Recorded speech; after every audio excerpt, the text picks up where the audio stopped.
إن الحمد لله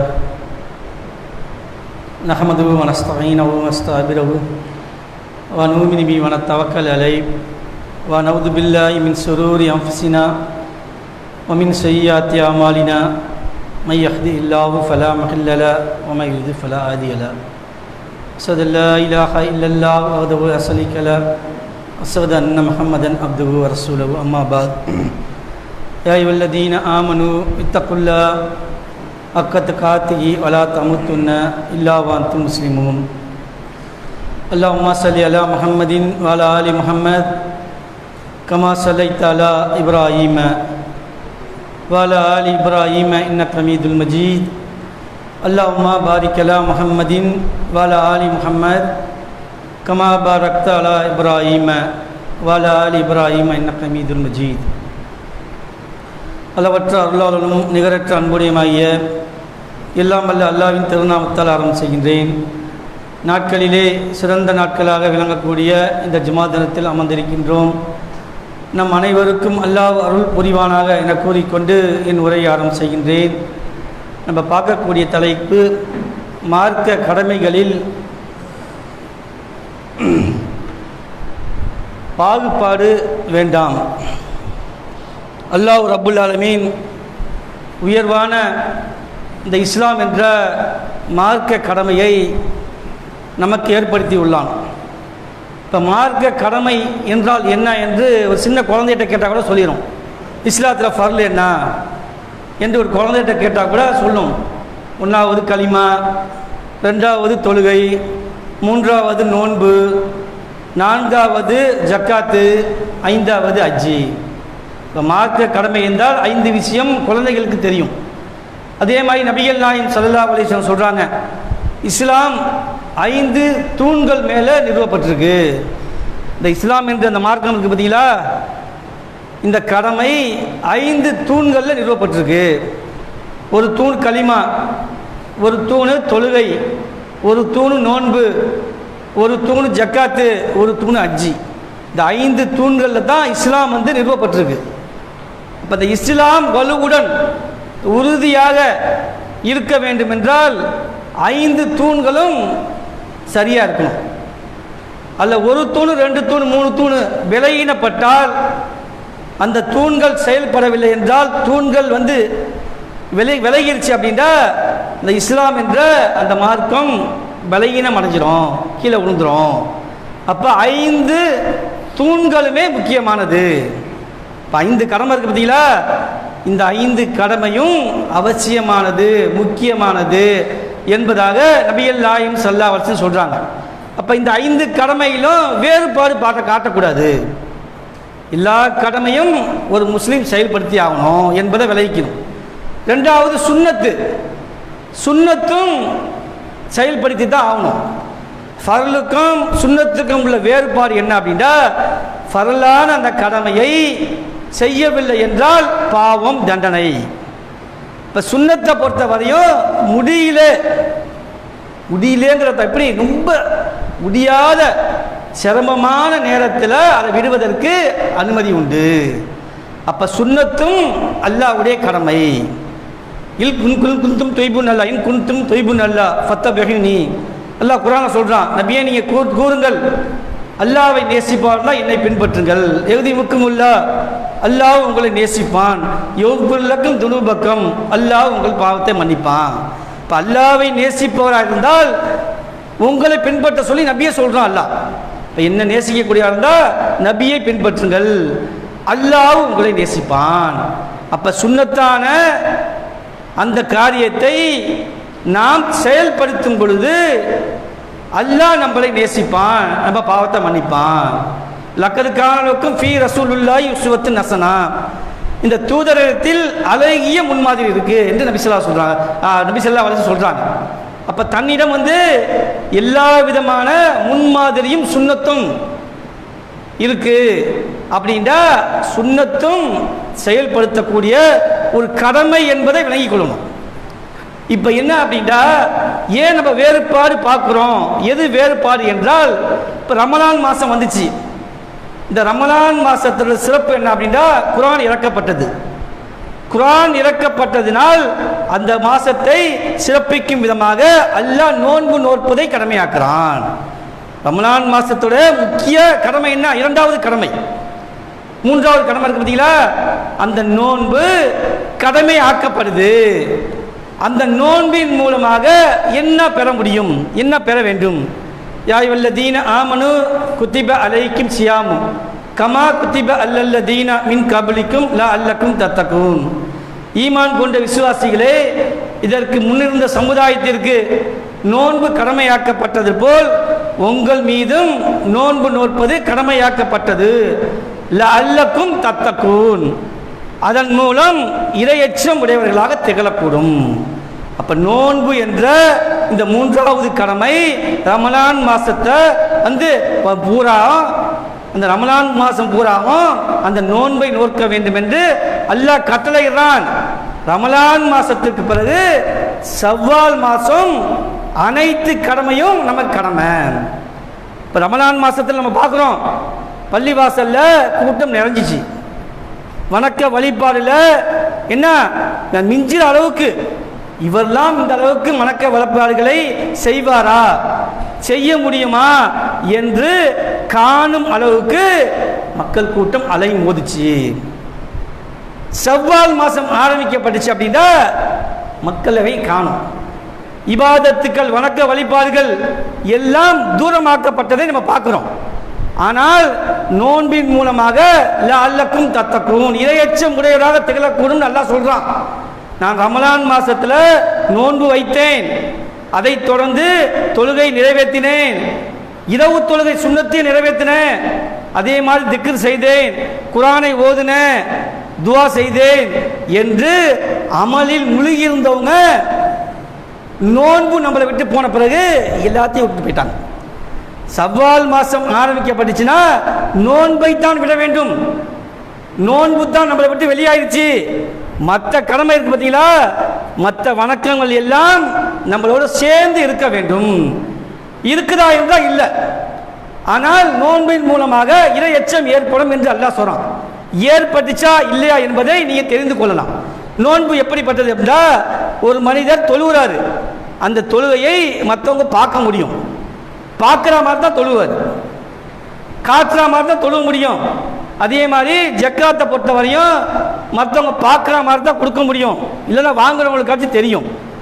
ஹஜ்ஜை பொறுத்த வரையும் மற்றவங்க பார்க்குற மாதிரி தான் செய்ய முடியும். நோன்பை பொறுத்த வரையும் யாரும் நோன்பை பார்க்க முடியாது. ஒரு மனிதர் நோன்பு வைப்பதற்காக சகருக்கு எதிர்த்து உணவு உண்றாரு, அதன் பிறகு இப்தார்ல நோன்பு திறப்பதற்காக அமர்றாரு, நோன்பும் திறக்கிறாரு. இடைப்பட்ட நேரத்தில் அவர் நோன்பு வைத்தாரா இல்லையா என்பதை நான் பார்க்க முடியாது. அவர் வெளியில போய் நினைத்தால் எதை வேணாலும் சாப்பிடலாம், வீட்டிலேயே இருந்துக்கிட்டு என்ன அவருடைய உணவை, அவருடைய பானத்தை அவர் குடிக்கலாம். ஆனால் வெளியில நோன்பு வைத்தால் போல் தன்னை காட்டிக்கொள்ளலாம். சகருக்கு சாப்பிட்டார் பார்த்தீங்களா, அதுவும் நோன்பு திறக்கக்கூடிய அந்த நேரத்தில் இப்தார்ல உட்கார்ந்துருக்காரு பார்த்தீங்களா, அதையும் வைத்து அவர் நோன்பாளி என்ன நம்ம முடிவு செய்யலாம். அவர் நோன்பு வைக்காமல் இருந்தாலும் நமக்கு தெரியாது. அப்ப நோன்பு யாருக்கா வைக்க முடியும்?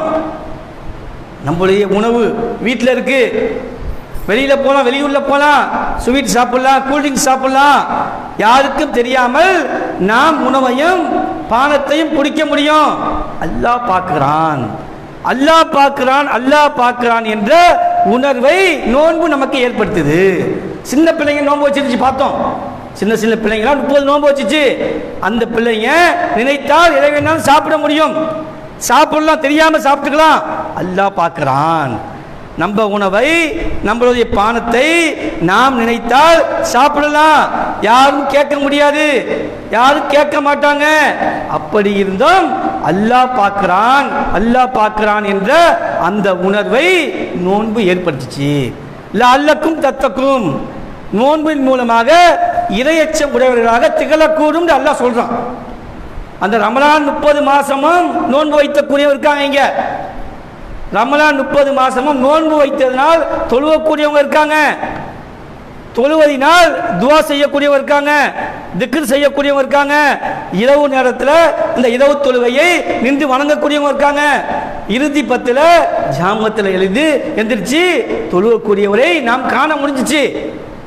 ரமலானுக்கு பிறகு நாம் முன்னெல்லாம் பருகலாம், அதற்கு அனுமதி. அதை தவிர நம்முடைய வணக்க வழிபாடுகள் எல்லாம் நம்மோடு சேர்ந்து வரும். அந்த இறையச்சத்தை இந்த ஒரு மாசத்துல நோன்பின் மூலமாக நாம் பெற வேண்டும். நோன்பின் நோக்கம் என்ன? இந்த 11 மாசத்துல அல்லாஹ் பார்க்கிறான் என்ற அந்த உணர்வு இருந்தும் இல்லாமல் இருக்கும். இந்த நோன்பின் மூலமாக அந்த உணர்வை அல்லாஹ் அதிகப்படுத்துறான். அந்த நோன்பின் மூலமாக நமக்கு புரிந்துணர்வை ஏற்படுத்துகிறான். நோன்பின் மூலமாக அல்லாஹ் பழக்கத்தை ஏற்படுத்துகிறான். அப்படி பழக்கத்தை ஏற்படுத்திய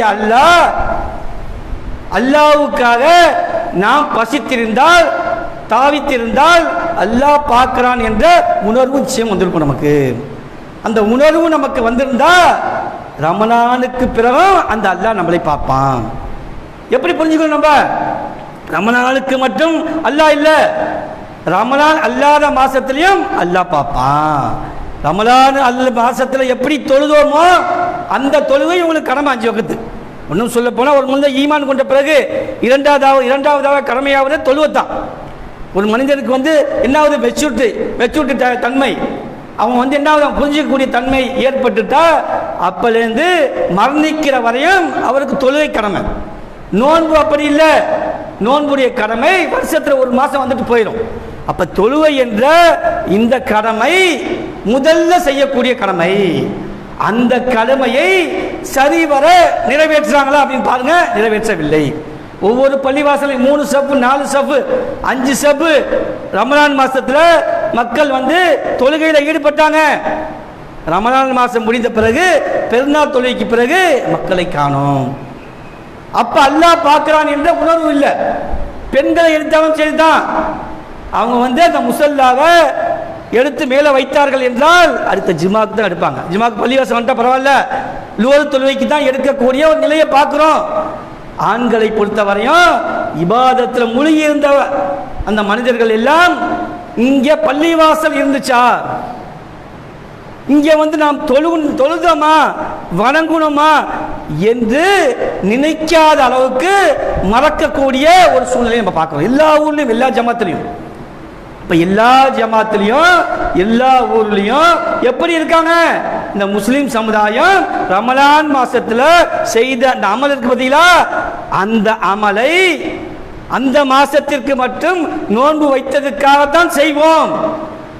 நோன்பு போயிடுச்சு அப்படின்னா நாங்கள் அமல் செய்ய மாட்டோம், தொழுவ மாட்டோம் என்று நாம் இந்த நிலை எடுத்தால் அல்லாஹ்வுடைய கடமையில பாகுபாடுல பார்க்கிறோம். நான் உன்னை எடுத்துக்குவேன், நோன்பு வைப்பேன், ஆனா தொழுவ மாட்டேன். என்ன தொழுவெல்லாம் சொல்லக்கூடாது அப்படித்தானே அர்த்தம்? அப்படித்தானே ஆக்கப்படுது. அப்ப தொழுகை என்றது எந்த அளவுக்கு முக்கியம் என்றால் நபிகள் நாயகம் ஸல்லல்லாஹு அலைஹி சொல்றாங்க, மறுமை நாள்ல தொழுகை பத்தி தான் முதல் கேள்வி கேட்கப்படும். அது சரியாக இருந்தால் அவர் வெற்றி பெற்றுவாரு. நோன்பை பத்தி கேட்கப்படாது, ஜக்காத்தை பத்தி கேட்கப்படாது, ஹஜ்ஜை பத்தி கேட்கப்படாது.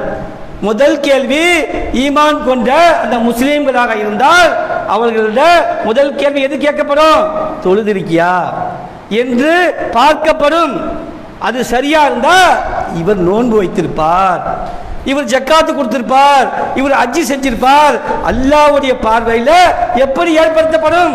5 நேர தொழுகை ஒரு நாளைக்கு அவர் சரிவரை நிறைவேற்றக்கூடியவராக இருந்தால் அவரால் கண்டிப்பா நோன்பு வைக்க முடியும், அவரால் ஜக்காத்து கொடுக்க முடியும், ஹஜ்ஜி செய்ய முடியும் என்று அல்லாஹ் சுவனத்துக்கு அனுப்பிடுவான் என்று நபி ஸல்லல்லாஹு அலைஹி சொல்றாங்க. ஒரே கேள்வி, நாம் பாஸ் ஆவதற்கு நமக்கு தகுதி என்ன? தொழுகைத்தான். அது சரியில்லை என்றால் அவன் நரகத்துக்கு அனுப்பப்படுவான். ஏன்? தொழுக முடியாத ஒன்னால எப்படி நோன்பு வைக்க முடிஞ்சு கேட்பான்ல. நம்ம ஒரு கடையில் வேலைக்கு சேர்க்கிறோம், நம்ம சுர வேலையெல்லாம் செய்யணும், அதுக்கு தான் சம்பளம். நான் எனக்கு விருப்பப்பட்ட வேலையை செய்வேன், எனக்கு பிடிக்கவில்லை என்றால் நான் செய்ய மாட்டேன் என்று சொன்னால் நாமே வச்சுக்க மாட்டோம் கடையில். நாமே சம்பளம் கொடுக்க மாட்டோம், நாம் சம்பளம் பிறகு கொடுக்க போறோம். அந்த சம்பளத்திற்கு ஒரு வேலையாளை நம்ம நியமித்தா அவரு நாம் சொன்ன அந்த கட்டளையை நிறைவேற்ற வேண்டும். எல்லா கட்டளையும் உனக்கு பிடிச்சாலும் சரிதான், பிடிக்கலன்னா சரிதான், சிரமமா இருந்தாலும் சரிதான், அந்த கடமையை நிறைவேற்ற வேண்டும் என்று நாம் விரும்புவோம். அல்லாஹ் விரும்ப மாட்டானா? அல்லாஹ் ரப்பல் ஆலமீன் நம்மளை படைத்து பரிபாலிக்க கூடியவன். தொழுகையும் கடமையாக்கியிருக்கான், நோன்பும் கடமையாக்கியிருக்கான். நான் நோன்பு வைப்பேன், நோன்பு வைத்ததினால் நான் தொழுதேன், நோன்பு மாசம் என்னை விட்டு விலகிருச்சு, எனக்கும் தொழுகைக்கும் வேலை இல்லை என்றால் அந்த அமலை அல்லாஹ் ஏற்றுக்கொள்வானா? ஏற்றுக்கொள்ளக்கூடிய எண்ணம் ஏற்படுமா என்று நீங்களே சிந்திச்சு பாருங்க. அல்லாஹ்வுடைய அந்த கடமையில பாகுபாடு என்றால் உன்னை எடுத்துக்கொண்டு உன்னை மறுப்பது. அப்படி மறுப்பது என்னாகும்? அல்லாவை மறுப்பதாக ஆகும். ஒன்னும் சொல்ல போனா ஜக்காத்து கொடுப்பாங்க, நோம்பு நாள கொடுத்தாங்க, எல்லாம் கணக்கிட்டு ஜக்காத்து கொடுக்கக்கூடிய மனிதரை பார்க்கிறோம், அவர்கிட்ட தொழுகை இல்லை. தொழுகை இல்லாத ஒன்னால எப்படி ஜக்காத்து கொடுக்க முடியும் அல்லாஹ் கேட்க மாட்டானா? தொழுகை 5 நேர கடமை, ஒரு நாளைக்கு தொழுதாகணும், அதற்கு சிரமம் பணியாத ஒன்னால எப்படி கணக்கிட்டு ஜக்காத்து கொடுக்க முடிஞ்சு என்று அல்லாஹ் கேட்பான். அது சரியில்லை என்றால் அதை நிராகரிக்கப்படும். தொழுகை இல்லாத மனிதர் அஜ்ஜி செய்யக்கூடியவரை பார்க்கிறோம், அஜ்ஜி செய்யும் போது தொழுகக்கூடியவராக இருப்பாரு. அஜ்ஜி செய்து வீட்டுக்கு வந்த பிறகு தொழுகைக்கும் அவருக்கும் சம்பந்தம் இருக்காது. நான் விரும்பியதை, என்னால் முடிந்ததை நான் செய்வேன், என்னை இதெல்லாம் செய் என்று நீ கட்டளை இடக்கூடாது என்று அல்லாஹ்விடம் சொல்வதாக ஆகும். அப்ப தொழுகை என்பது ரொம்ப அவசியமான ஒன்று. இந்த கடமையை பொறுத்தவரை முக்கிய ஆரம்ப கடமை அதுதான். தொழுகை பற்றி தான் முதல் கேள்வி கேட்கப்படும். இன்ன ஸலாத்த தன்ஹா அனில் ஃபஹ்ஷாஇ வல் முன்கர், தொழுகை மானக்கேடான செயலிலிருந்தும் தீய செயலிலிருந்தும் மனிதனை தடுக்குது. ஒரு மனிதனை இந்த உலகத்தில் உயர்வுள்ள மனிதராக, கண்ணிய உள்ள மனிதராக மாற்ற வேண்டும் என்றால் அவர்கிட்ட தொழுகை இருக்கணும். அவர்கிட்ட தொழுகை இல்லை என்றால் இழிவான மனிதராக, இழிவான மனிதராக அவர் காணக்கூடிய ஒரு எண்ணம் ஏற்படும். அப்ப தொழுகையின் மூலமாகத்தான் உங்களை உயர்வுபடுத்த முடியும். தொழுகைத்தான் மானக்கேடான செயலிலிருந்தும் தீய செயலிலிருந்தும் உங்களை தடுக்குது என்று அல்லாஹ் சொல்றான். தவறான மானக்கேடான செயல் இந்த உலகத்தில் செய்யறோம், நம்ம பார்க்கிறோம், எவ்வளோ தீய செயல்கள் செய்யறோம். அந்த செயல் எல்லாம் எது தடுக்கும்? தொழுகை தடுக்கும். பிராக்டிக்கலா நம்ம பார்க்கலாம். கஜல் காலில் ஃபஜர் தொழுகிறோம், யாருக்காக? தூக்கத்தை தொடர்ந்து ஒழுவு செய்து விட்டு பள்ளியில் ஃபஜர் தொழுகிறோம். தொழுது முடிஞ்ச பிறகு வியாபாரத்தில் ஈடுபட முடியும். அப்பொழுது பொய் சொல்லக்கூடிய சூழ்நிலை ஏற்படும், ஏமாற்றக்கூடிய சூழ்நிலை ஏற்படும், இடையில் மோசடி செய்யக்கூடிய சூழ்நிலை ஏற்படும், கலப்படம் செய்யக்கூடிய சூழ்நிலை ஏற்படும். அப்பொழுது தொழுகை தடுக்கும். ஃபஜர் அல்லாஹ்வுக்காக நாம் சிரமம் பண்ணிட்டு தூக்கத்தை விட்டு தொழுதமே, அந்த அதுல பொய் சொல்வதை தடுத்திருக்கான், கலப்படம் செய்வதை தடுத்திருக்கான், இடையில் மோசடி செய்வதை தடுத்திருக்கான் என்று அந்த தொழுகை தடுக்கும். லுகர் தொழுதுட்டோம், லுகர் தொழுத பிறகு நாம் எப்படி எது வேண்டாலும் பார்க்கலாம், டிவியில் பார்க்கலாம், செல்லில் பார்க்கலாம், பொழுதுபோக்கா பார்க்கக்கூடிய அந்த இசைகளும் நாம கேட்க முடியும். அப்ப தொழுகை தடுக்கும். நாம் லுகர் தொழுதோம், அல்லாஹ்வை சிரம் அணிந்தோம், அல்லாஹ் இசையை தடை செஞ்சிருக்கான், இந்த சினிமாவை தடை செஞ்சிருக்கான். நாம் எப்படி அதை செய்ய வேண்டும், எப்படி செய்ய முடியும் என்று தொழுகை தடுக்கும். அசருக்கு பிறகு அசர் தொழுதுட்டோம், கண்ணு குளிர்ச்சியா எவ்வளோ பார்க்கலாம், நம்மளால போய் பார்த்துட்டு வருவோம் என்று எண்ணம் தோன்றும். தொழுகை தடுக்கும். அல்லாஹ் தடுத்திருக்கான் அந்த பார்வையை, தவறான பார்வையை அல்லாஹ் தடுத்திருக்கான். அசரை அல்லாஹ்வுக்காக நாம் தொழுதோம், இதை தடுத்துக் கொள்வோம். மகரிப் தொழுதுட்டோம், போதையில் இருப்போம், வா கஷ்டப்பட்டு உழைத்திருக்கோம், உடம்புலாம் வலிக்குது என்று எண்ணம் சொல்லும். அல்லாஹ் தடுத்திருக்கான் போதையை. நான் இப்பொழுதுதான் மகரிப் தொழுதோம், நான் எப்படி இந்த காரியத்தில் ஈடுபட வேண்டும் என்று தொழுகை தடுக்கும். இஷா தொழுதுட்டோம், இந்த அசிங்கத்தை வேணாலும் நம்மளால பார்க்க முடியும், அந்த மாதிரி ஒரு சூழ்நிலை எப்படி வேணாலும் நம்ம நடந்து கொள்ள முடியும், யாருக்கும் தெரியாது என்ற சூழ்நிலை நமக்கு இருக்கு. இஷா தொழுகை தடுக்கும். விபச்சாரத்தை தடை செஞ்சிருக்கான், அசிங்கமான பார்வை எல்லாம் தடை செஞ்சிருக்கான். நான் இஷாவை அல்லாஹ்வுக்காக தொழுதேன், அந்த தொழுகை என்னை தடுக்கும். அப்ப தடுக்கக்கூடியது எப்படி? பிராக்டிக்கலா நீங்க பாத்தீங்க அப்படின்னா உங்களை 5 நேர தொழுகை உங்களை தவறுகளை விட்டும் ஒழுக்கக்கேடான காரியத்தை விட்டும் என்ன தவறான எண்ணங்களை விட்டும் தொழுகை தடுக்கும். அப்ப தடுக்கக்கூடிய அந்த காரியத்தின் மூலமாக நீங்க உயர்வு பெறலாம். உங்க தாய் ஒழுக்கம் உள்ளவராக உயர்வு உள்ளவராக இருக்க வேண்டும் என்றால் அவங்க தொழுகணும். அவங்களை தொழுவ சொல்லி நீங்க ஏவ வேண்டும் என்றால் நீங்க தொழுவாளியா இருக்கணும். உங்க தந்தை மரியாதை தரக்கூடிய உயர்வான மனிதராக இருக்க வேண்டும் என்று நீங்கள் என்ன அவர் தொழுவக்கூடியவராக மாற்றணும். உங்க மனைவி கண்ணியமானவங்களா இருக்க வேண்டும் என்று நீங்க விரும்பினா அவங்களை தொழுவ சொல்லி ஏவணும். நீங்க தொழுவாளியா இருக்கணும். நாம் பிள்ளை சரியான பிள்ளையாக இருக்க வேண்டும் என்று நாம் விரும்பினா நாம் தொழுவணும். முதல்ல நாம் பிள்ளையை தொழுவ சொல்லி ஏவணும். அப்பொழுதுதான் நாம் எதிர்பார்க்கிற மாதிரி குடும்பம் இருக்கும்.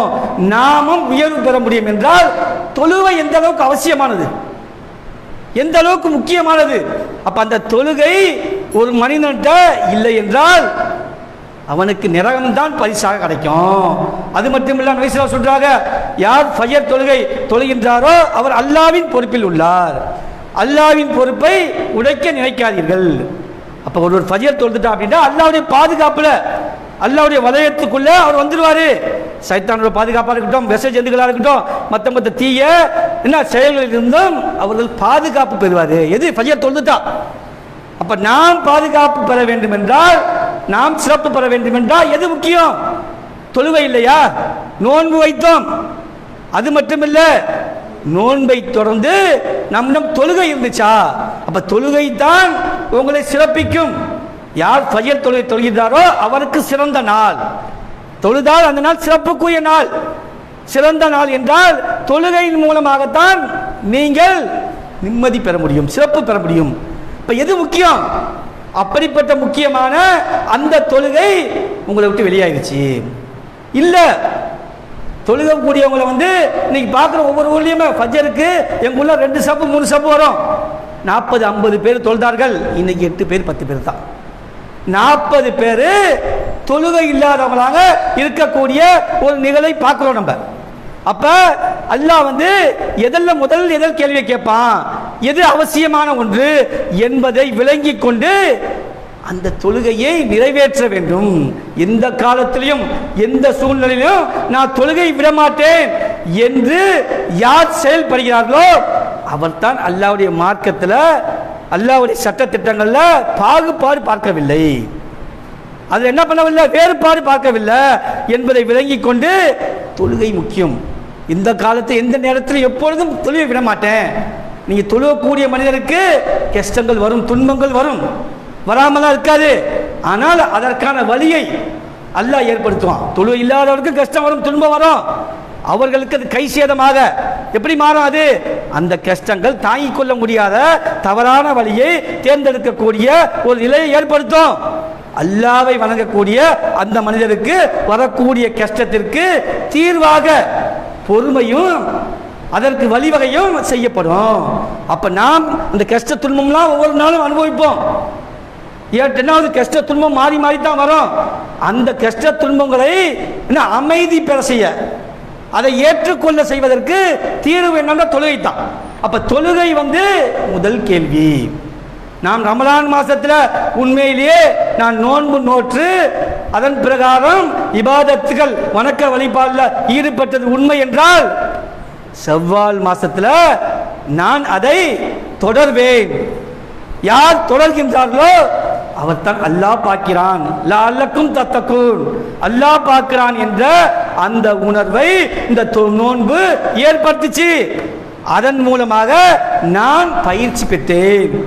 அதன் மூலமாக அல்லாஹ் பார்க்கிறாங்கிற எண்ணத்தை நான் என்ன பண்றேன், மற்ற மாசங்கள்ல நான் வெளிப்படுத்துறேன், அதை உண்மைப்படுத்துறேன் என்று நீங்கள் ஆக முடியும் என கூறிக்கொண்டு முதல் அமர்வை நிறைவு செய்கின்றேன்.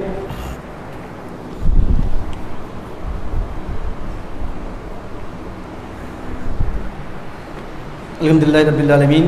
அல்லாஹ்வின் நல்லடியார்களே, நம்ம மார்க்க கடமையில் பாகுபாடு பார்க்க வேண்டாம் என்று நம்ம சொன்னோம். சொல்லிட்டு ஃபரலும் கடமை, சுன்னத்தும் கடமை தான்.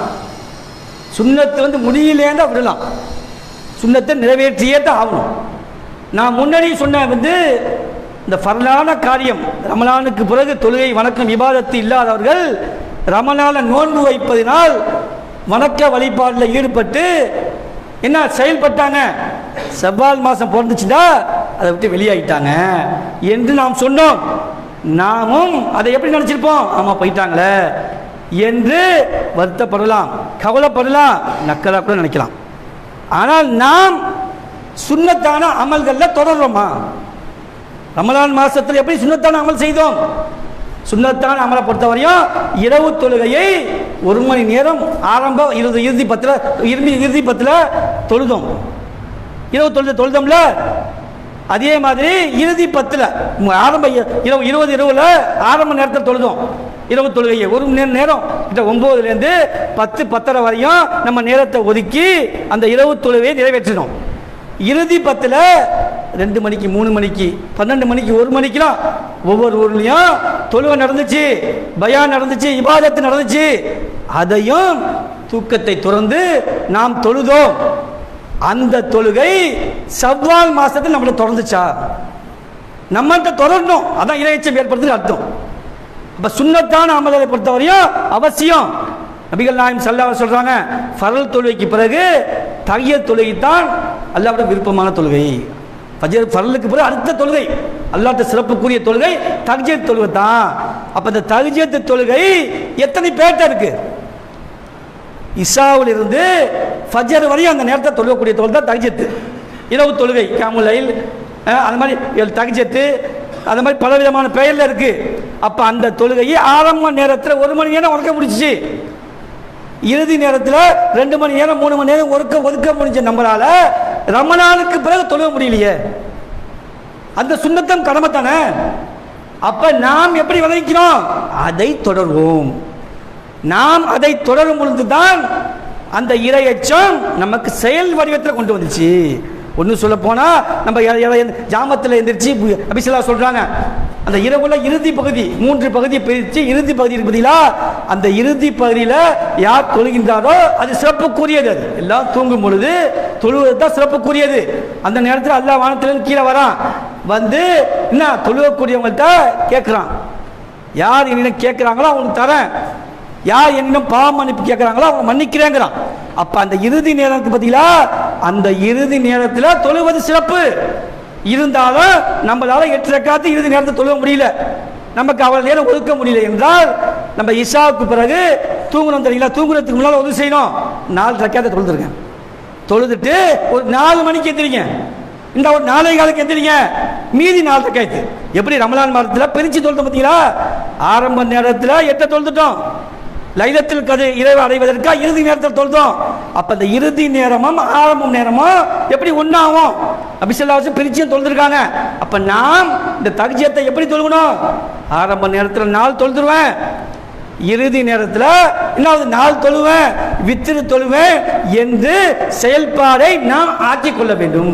நபிகள் நாயகம் ஸல்லல்லாஹு அலைஹி வஸல்லம் எந்த காலத்திலும் எப்பொழுதும் இந்த தஹிய்யத் வித்திரை விட்டதே கிடையாது. சஹாபாக்களும் அப்படித்தான். சஹாபாக்களை பொறுத்தவரையும் இந்த வித்திர் தொழுகை விடமாட்டார்கள் என்று சொன்னால் எந்த அளவுக்கு அவசியமானது. அந்த தொழுகை நம்மள தொடருதா, இறையச்சம் ஏற்பட்டது அர்த்தம். அப்பதான் செவ்வால் மாசம் பிறந்தாலும் என்னுடைய இபாதத்தில் உண்ணுவதும் பருகுவதும் மட்டும்தான் அனுமதி. நான் முன்னை செய்த எல்லா அமல்களும் அல்லாஹ்வுடைய குர்ஆனை ஓதிக்கொண்டே இருப்பேன், திக்ர் செய்து கொண்டே இருப்பேன், துஆ செய்து கொண்டே இருப்பேன். எல்லா அமல்களும் ரமலான் மாசத்துல நான் எப்படி செய்தேனோ அது குறையாது, அதை விட செவ்வால் மாசத்துல அதிகப்படுத்தணும். ஒன்று சொல்ல போனால் சாப்பிட ஆரம்பிச்சிடணும். சாப்பிடாம இருக்க கூட டயர்டா இருக்கும், தண்ணி குடிக்காம இருக்க அப்ப கூட டயர்டு இருக்கும். அப்ப இப்ப நல்ல தெம்பா இருக்கும். நாம் என்ன பண்ணுவோம்? இரவு தொழுகை சொல்லணும். அதே மாதிரி சுன்னத்து நபி ஸல்லல்லாஹு அலைஹி சொல்றாங்க, யார் வந்து ஒரு நாளைக்கு 12 ரக்காத் சுன்னத்தான தொழுகையை அதிகப்படியாக நிறைவேற்றார்களோ அவருக்கு சுவனத்தில் ஒரு வீட்டை கட்டுறான். அந்த சுன்னத்துக்கு பதிலாக சுன்னத்து வந்து விடக்கூடியது கிடையாது. சுன்னத்துடைய சிறப்பு என்ன தெரியுங்களா? 12 ரக்காத் அதிகப்படியாக நீங்க எந்த சுன்னத்தை தொழுதீங்கன்னா ஒரு நாளைக்கு சுவனத்தில் வீட்டு கட்டப்படுது. சுன்னத்தை அலட்சியப்படுத்தக்கூடாது. சரியா ஃபர்லுக்கு வருவோம் 1:15 தான், அசருக்கு 4:10 வருவோம், முடிஞ்சிட்டு ஓடி போயிடுவோம். நம்ம அப்படித்தான் நம்ம செயல்பாடுகள் இருக்கு. ஃபரல் எப்படி அவசியமோ சுன்னத்தும் கடமை அவசியம். விடுவதற்கு ஒரு வாய்ப்பு இருக்கு. அதை தவிர அந்த சுன்னத்தான அந்த தொழுகையை நாம் நிறைவேற்ற வேண்டும். அடுத்தபடியாக நோன்பு. நோன்பு ரமலான் மாதம் 30 நோன்பு வச்சுட்டோம். நம்ம 30 நோன்பு இந்த வெயிலில் ரொம்ப கஷ்டப்பட்டு நோன்பு வைத்தோம். சவ்வால் மாசத்திலையும் 6 நோன்பை தொடரணும். அப்பத்தான் அந்த 30 நோன்பு வைப்பது உண்மையாகும். எனக்கு சவ்வால் மாசத்துல 6 நோன்பு யார் நோட்கின்றாரோ அவர் காலம் பூரா நோட்டார்கள் இந்த ஹதீஸ் இருக்கு. ஒரு வருடம் நோன்பு நோட்டத்துக்குள்ள நன்மை கிடைக்கும் என்று நபி ஸல்லல்லாஹு அலைஹி வஸல்லம் சொல்றாங்க. நான் சவ்வால் மாசமும் இந்த நோன்பை நிறைவேற்றுவேன். அப்பதானே நமக்கு லஅல்லக்கும் தத்தக்குன் இரையச்சம் உடையவர்களாக திகழ்வார்கள் அல்லாஹ் சொல்றாங்க. 30 நோன்போ யார் வைத்தார்களோ அவர்களுக்கு ஒவ்வொரு நாளும் சார்ஜ் ஏறிக்கிட்டே இருக்கும். 30 நாளும் ஃபுல் சார்ஜில் இருப்போம். அந்த சார்ஜை செவ்வால் மாசத்துல அதிகப்படுத்த முடியும். நாம் அந்த சார்ஜை இறக்கிடுறோம். ஒரு செகண்ட்ல ஒரே நாள்ல அந்த சார்ஜை எல்லாம் தூக்கி போட்டுறோம். அப்படி அல்ல, நான் இரையச்சமுடையவனாக திகழ்ந்தேன். அதை எப்ப உண்மைப்படுத்த வந்தீங்களா? செவ்வால் மாசத்திலிருந்து நான் தஹஜ்ஜத்தை விட மாட்டேன், சுன்னத்தான தொழுகை விட மாட்டேன், நோன்பையும் தொடர்வேன். நோன்பு சுன்னத்தான நோன்பு செவ்வால் மாசத்துல 6 நோன்பு. அதுக்கு பிறகு அரஃபா நோன்பு உங்களுக்கு தெரியும். அதுக்கு பிறகு முஹர்ரம் நோன்பு தெரியும். அதை ஐயாத்தாக்கணும். அதுவும் நபிகள் நாயகம் ஸல்லல்லாஹு அலைஹி வஸல்லம் திங்கட்கிழமையும் வியாழக்கிழமையும் நோன்பு நோக்கக்கூடியதாக இருந்தாங்க. இதெல்லாம் செயல் வடிவத்தை கொண்டு வரணும். நான் தாயி மார்க்கத்தை பேசக்கூடியவர், நான் பள்ளிவாசல் நிர்வாகி, நான் வரதட்சணை இல்லாமல் திருமணம் பண்ணேன், நான் 20 வருஷமா 30 வருஷமா தௌஹீதுல இருக்கேன். இது முக்கியம் இல்லை. ஒவ்வொரு நாளும் உங்க இபாதத்துக்கு அதிகப்படுதா? அல்லாஹ்வுடைய பார்வையில் எப்படி இருக்கும்? 30 வருஷத்துக்கு முன்னாடி 5 வகை தான் தொழுவேன், இன்னைக்கு 5 வகை தான் தொழுவேன். 30 வருஷத்துக்கு முன்னாடி 30 நோன்பு தான் வைப்பேன், இப்போ 30 நோன்பு தான் வைப்பேன். இது முக்கியம். எல்லாரும் வைப்பார்கள். சாதாரண முஸ்லீம்கள் கூட சாதாரண அந்த ஒரு மாசத்துக்கு ஒதுங்கக்கூடியவங்க கூட 30 நோன்பு வைக்கிறாங்க. அப்ப நம்ம எப்படி விளைவிக்கணும்? சுன்னத்தான நோன்பு திங்கட்கிழமை வியாழக்கிழமை நோன்பு வைப்பாங்க நபி ஸல்லல்லாஹு அலைஹி வஸல்லம். நபிகள் நாயகம் ஸல்லல்லாஹு அலைஹி வஸல்லம் அவங்கள்ட்ட கேட்குறாங்க, ஏன் நோன்பு வைக்கிறீங்க அப்படிங்கிறப்ப, திங்கட்கிழமையும் வியாழக்கிழமையும் அந்த நம்முடைய ஏடுகள் அல்லாஹ்ட்ட சமர்ப்பிக்கப்படும். திங்கட்கிழமை என்ன பண்ணுவாங்க? மாணவர் கொண்டு போவாங்க. வியாழக்கிழமையிலேருந்து திங்கட்கிழமை உள்ள அந்த நன்மை தீமையை கொண்டு போய் அல்லாஹ்ட்ட சமர்ப்பிப்பாங்க. வேற மாணவர் வந்துடுவார். அவர் வியாழக்கிழமை மட்டும் இருப்பார். வியாழக்கிழமைக்குள்ள திரும்பி அவர் போவார். அப்போ அந்த நாளில் நான் நோன்பாளியாக இருக்க விரும்புகிறேன். சுப்ஹானல்லாஹ். எப்படி பாருங்க நபி ஸல்லல்லாஹு அலைஹி வஸல்லம். நாம் நபியை பின்பற்ற முடியும், பின்பற்றுவேன், அதுதான் சரி என்று சொல்லக்கூடிய நம்மளிடம் நோன்பு 30 நோன்பு வச்சுட்டோங்க, விட்டு விட்டு ஒரு நோன்பு வைக்க முடியாது, நம்மளால வைக்கணும். அப்பதான் அவங்களுக்கு இரையச்சம் ஏற்பட்டிருக்கு. நம்ம அவங்கள நினைப்போம், நம்ம என்ன தொழு வந்தால் தொழு காணும், என்னடா இப்போ மார்க்கம், என்ன ஈமான், என்ன அவ்வளோ நினைப்போம். நம்மளும் நினைக்க மாட்டோம். நாம் செய்த தவறு நமக்கு எனக்கு தெரியாது. அவர்களை பார்த்து பள்ளியில் காணும், ஜிம்மானா ரமலானுக்கு மட்டும் ஒதுங்கி போயிட்டாரு, நீ பள்ளியை திரும்பி பார்க்க மாட்டார் என்று எகலமாக நாம் பேசுவோம். நாம் எப்படி இருக்கணும்? திங்கட்கிழமையும் வியாழக்கிழமையும் அந்த நோன்பை நிறைவேற்றுவேன். அதெல்லாம் நபி ஸல்லல்லாஹு அலைஹி வஸல்லம் 13, 14, 15 இந்த பிறை நாள் இருக்கு பார்த்தீங்களா, முழு நிலவு இருக்கு பார்த்தீங்களா, அந்த முழு நிலவு நாளில் நபிகள் நாயகம் ஸல்லல்லாஹு அலைஹி வஸல்லம் நோன்பு நோக்கக்கூடியவராக இருந்தாங்க. இது செயல் வடிவத்தில் வரணும். நமக்கு செயல் வடிவத்தில் எப்படி? இது ஒரு 2, ஒரு 3, 5 இப்படி பார்த்தாலும் 5 நாட்கள் நமக்கு நோன்பு வரும். இடையிலாத முகரம் அந்த மாதிரி அரஃபா நோன்பு அது மாதிரி வந்தால் தான்.